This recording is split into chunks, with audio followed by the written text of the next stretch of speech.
नमस्कार, एक बार फिर से आप सभी का स्वागत करता हूं गुरुकुल.com के इस चैनल में। आज के इस वीडियो में हम लोग सबसे पहले बात करेंगे कि डीएलएड में जो सरकारी जो कॉलेज है और प्राइवेट जो कॉलेज है उन सभी कॉलेज में कहां पे अच्छा लगेगा, यानी कहां पर आपको सुविधा होगा। बहुत लोगों को यह समझ में आ रहा होगा कि सरकारी कॉलेज में अगर हमारा एडमिशन हो जाता है तो हमें कम फ़ी देना पड़ेगा और कम फ़ी देना भी पड़ता है।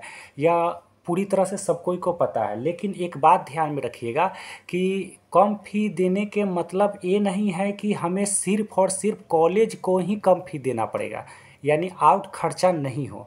तो आपको कॉलेज को तो कम फ़ी देना ही पड़ेगा, यानी कोई बात नहीं है। आपको ज़्यादा से ज़्यादा 25 से 30 हज़ार यानी लगभग 35 हज़ार आपको कॉलेज में देना पड़ेगा। और प्राइवेट में अगर आप जाइएगा तो प्राइवेट में आपको लगभग 1,40 लगना ही है। लगभग आप समझ लीजिए कि 1.5 लाख रुपया आपको प्राइवेट कॉलेज में लगेंगे ही। और यहाँ पर क्या हो जाएंगे कि आपको 35 या 40 हज़ार में आपको यह डीएलएड सरकारी कॉलेज करा देगा। लेकिन बात यहाँ पर पैसे की तो है ही, लेकिन आपके जो टाइम का भी है, यह ध्यान में रखिएगा, क्योंकि टाइम भी बहुत ही इम्पोर्टेंस रखेगा आपके जीवन में। तो देखिए, सबसे पहले क्या है कि डीएलएड जो है आप लोग काउंसलिंग कराए होंगे, और काउंसलिंग में याद रखिएगा कि आप कॉलेज का जो नाम दिए होंगे, जो 15 जो है सरकारी कॉलेज और 15 जो है प्राइवेट कॉलेज का नाम दे रहा है, तो यह ठीक है, आप कराए होंगे। तो अब आपको अब बात यह है कि किस कॉलेज में भेजेगा। अगर हो सकता है आपका जो है प्राइवेट कॉलेज में ही रख दे, तो आप सोच रहे हैं कि प्राइवेट कॉलेज में हो जाएगा तो हमें 1.5 लाख रुपया लगेगा, और यहाँ पर अगर सरकारी कॉलेज में हो जाएगा तो हमें 35 से 40 हज़ार में हो जाएगा, ऐसा आपका मानना है।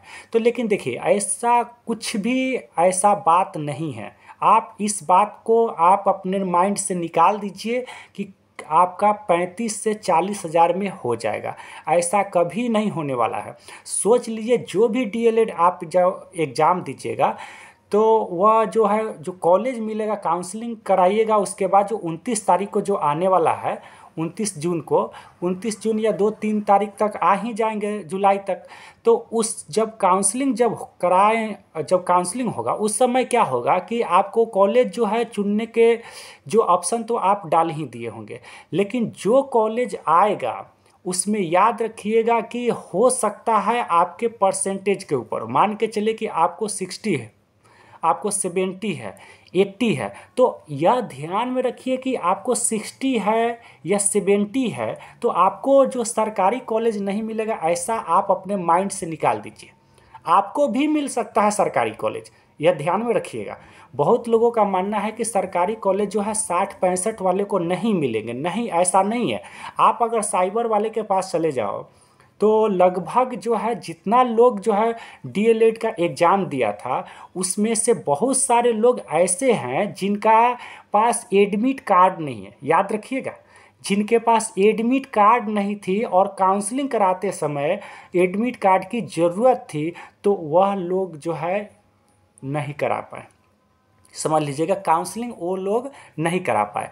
उसके बाद जो हुआ तो बहुत सारे लोग ऐसे भी नहीं करा पाए क्योंकि उनको चाहिए था सरकारी कॉलेज। तो वो सोचे कि 2025 में जो है फिर से डीएलएड का एग्ज़ाम होगा और उसमें हम ज़्यादा नंबर लाएंगे, और उसके बाद कहने का अर्थ है कि हमारा सिलेक्शन हो जाएगा सरकारी में और हमें कम फ़ी भी देना पड़ेगा।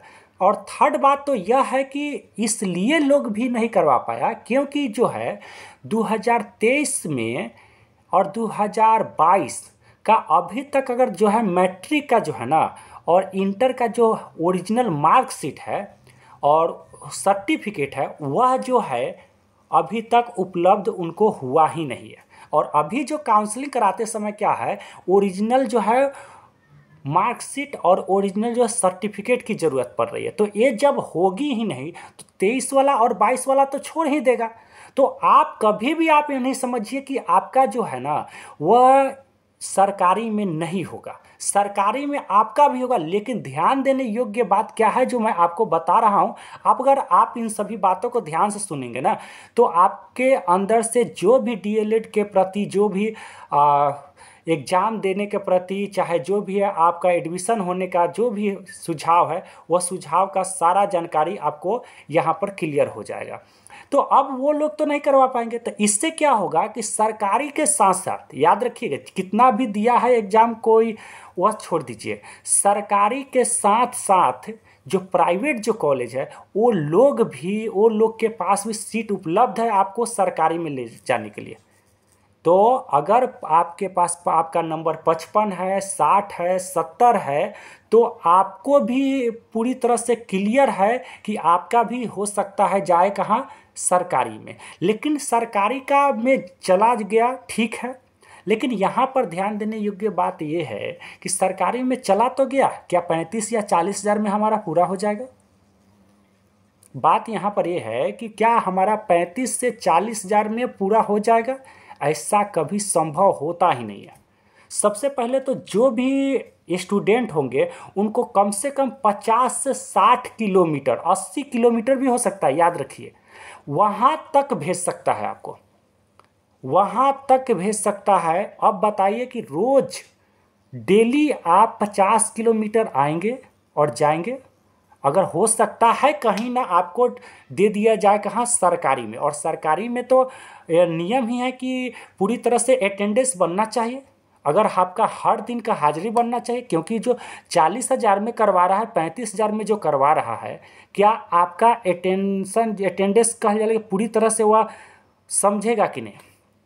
अब तो बायोमेट्रिक भी हो गया है, जब तक वह कह जाए कि हाथ नहीं लगाए, अंगूठा नहीं लगे, जब तक ले हाजिरी बनेंगे नहीं। जब एक सरकारी सब कॉलेज इंटर में जब हो सकते हैं, बीए में हो सकते हैं, तो डीएलएड में तो होगा ही, तो बायोमेट्रिक हो जाएगा। और उस समय आपका बायोमेट्रिक जब तक लगेगा नहीं तब तक उस दिन का हाजिरी बनेगा नहीं। तो वहाँ पर अगर स्टूडेंट को जाना ही पड़ेगा, और क्या 50 किलोमीटर, क्या आप आइएगा क्या जाइएगा? ऐसा तो कभी संभव है नहीं। तो आपको क्या करना होगा, वहाँ पर रूम लेना होगा। तो आप इसको क्लियर हो जाइए, फिर आप सरकारी का ख्वाब देखिएगा, नहीं तो आपके लिए प्राइवेट ही ठीक है। और मैं बताऊंगा वीडियो के लास्ट में कि प्राइवेट क्यों ठीक है, पहले आप सरकारी का जान लीजिए।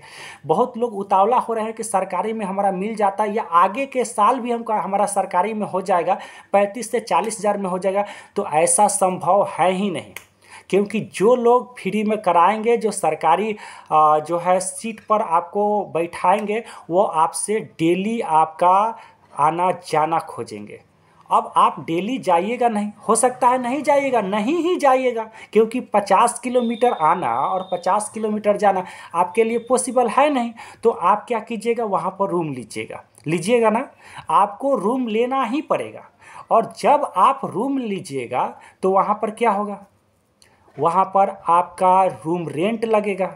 हो सकता है, देखिए मैं आपको पूरा का पूरा क्लियर कर देता हूँ, फिर आपका जहाँ भी मन हो, क्योंकि आपका जो है ना भेजेगा, याद रखिएगा 65-60 पर आपका भेजेगा सरकारी में। और कभी ख्वाब मत देखिएगा सरकारी का, उससे अच्छा होगा प्राइवेट का। और मैं इसलिए इसमें क्लियर कर देना चाहता हूँ। तो क्या आपका रूम रेंट लगेगा कि नहीं? क्या रूम रेंट लगेगा? तो आपका साल भर का मान के चलिए 3,000 का ही महीना लगेगा। तो 12 तिहाई क्या हुआ, 36, 2 साल का कितना हुआ, 72,000 हुआ। तो इतना 72,000 रुपया तो यह हो गया। उसके बाद मैं आपको बता रहा हूँ कि यह 72,000 रुपया हुआ, और साथ ही साथ आप जाइएगा तो मुंह बांध के तो नहीं रहिएगा, खाना तो खाइएगा। अब जो खुराकी जो होंगे महीना का, कम से कम 2,000 रुपया मान लीजिए, कम से कम 2,000 तो लगेंगे ही। और उसके अलावा जो है पॉकेट खर्च मान लीजिए 1,000 तो कीजिएगा ना, कितना भी आप रोकिएगा तो 1,000 तो कीजिएगा। तो 2,000 और 1,000 कितना हुआ, 3,000 हुआ। उधर 72,000 जोड़े हैं, याद रखिएगा। रूम रेंट कितना, 72,000 हो गया है। उसके बाद 3,000। अब यहाँ पर देखिए 12 तिहाई फिर 36, तो 36 और 36 क्या हुआ, 72। भाई 72 और 72 जोड़ लीजिए, 1,44,000 तो ऑलरेडी पूर गया। क्या आप इसके लिए तैयार है? नहीं, इसके लिए अगर तैयार है तो 1,44,000 तो ये पूर गया। फिर आप 40,000 वो मान लीजिए, जो आप एडमिशन कराइएगा तो उस समय कहा जाए कि 35 से 40,000 रुपया लगेगा ना, तो 40,000 मान लीजिए। तो 1,80,000, 84,000, 85,000 तक यह पहुंचा दे रहा है। इस बात का ध्यान में रखिएगा। तब आप जाइए, कहने का अर्थ है करा लीजिए। लेकिन अब देखिएगा अब प्राइवेट का क्या होगा। अब आपको लगेगा, अब आपको पता चलेगा कि प्रेशर सरकारी से करेंगे तो उसका वैल्यू क्या होगा और प्राइवेट से करेंगे तो उसका वैल्यू क्या होगा। भाई दोनों का वैल्यू एक ही होता है, ऐसा कुछ बात नहीं है, ऐसा कुछ भी नहीं है। बस वो जो पैसा है ना वो 35 से 40 हज़ार में करा देगा, लेकिन ये जोड़ लीजिएगा आप, इस बात का ध्यान में रखिएगा, रूम रेंट जोड़ लीजिएगा, खुराकी जोड़ लीजिएगा, खर्चा जोड़ लीजिएगा, उसके बाद आप तैयार रहिएगा जाकर करने के लिए। लेकिन ऐसा नहीं है। साथ में साथ याद रखिएगा, अगर आप कोई काम कर रहे हैं, कोई काम कर, मिडिल क्लास वाला क्या होता है काम करता है, अगर काम कर रहे हैं तो फिर आप उस काम को छोड़कर 1,84,85,000 रुपया क्या दीजिएगा? नहीं, क्या दीजिएगा वहाँ पर? सरकारी कॉलेज के मैं अभी बात कर रहा हूँ, क्या आप दीजिएगा? और इधर से भी आप काम छोड़ दिए, क्या वहाँ पर गार्जियन पर प्रेशर पड़ेगा? ये सारी चीज़ें होगी कि नहीं? तो अब क्या होगा? अब क्या, हाँ, अगर किसी को अगर कोई काम नहीं है, मान के चलिए कोई काम नहीं कर रहे हैं, आराम से है, घर पे है, तो आप जाकर इसमें लग सकते हैं, कोई बात नहीं है। लेकिन इसके साथ ही अगर आप सोच रहे हैं कि आने जाने से अगर हो जाएगा तो नहीं होगा भाई। अगर आप सोच रहे हैं कि सप्ताह में 2 से 3 दिन क्लास कर लेंगे तो हो जाएगा, तो कभी पॉसिबल नहीं है। आपको सप्ताह में 7 दिन 5 दिन क्लास करना ही पड़ेगा और इसके लिए आपको रूम लेना ही पड़ेगा। अब आ जाते हैं इसको कंप्लीट करके, अब प्राइवेट में आ जाते हैं। प्राइवेट में बहुत बड़ी चीज़ है, याद रखिएगा। प्राइवेट में क्या होगा? प्राइवेट में 1,20,000 रुपया लगेगा। अब सुनिएगा, लेकिन इसमें अपॉर्चुनिटी क्या है देखिएगा ध्यान से।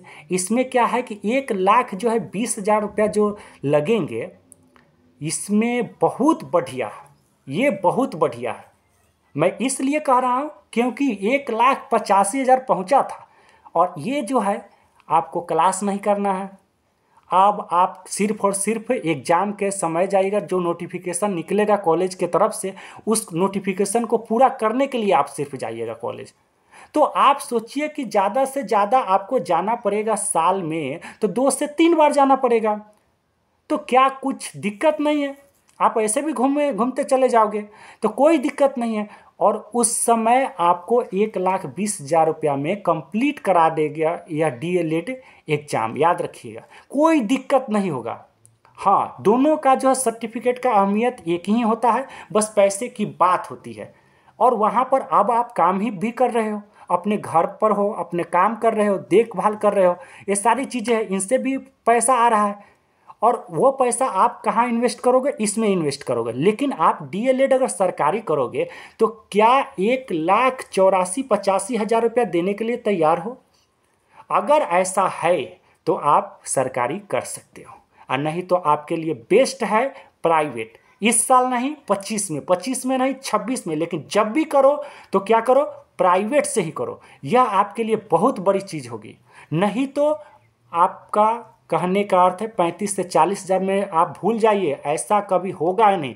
1.5 लाख 1,80,000 लगभग पहुंचा देगा। तो इस बात का ध्यान में रखिएगा। तो मैं आपको यही क्लियर करना चाह रहा था कि इसमें कि आपका जो प्राइवेट कॉलेज आपके लिए अच्छा रहेगा, बेटर रहेगा, कि जो सरकारी कॉलेज बेटर रहेगा। तो बहुत ही बढ़िया तरीका से डाउट जो है वह क्लियर हो गया होगा। और कमेंट में बताइएगा जो भी आपको दिक्कत होगा। तो thanks for watching the video. मिलते हैं अगले वीडियो के साथ।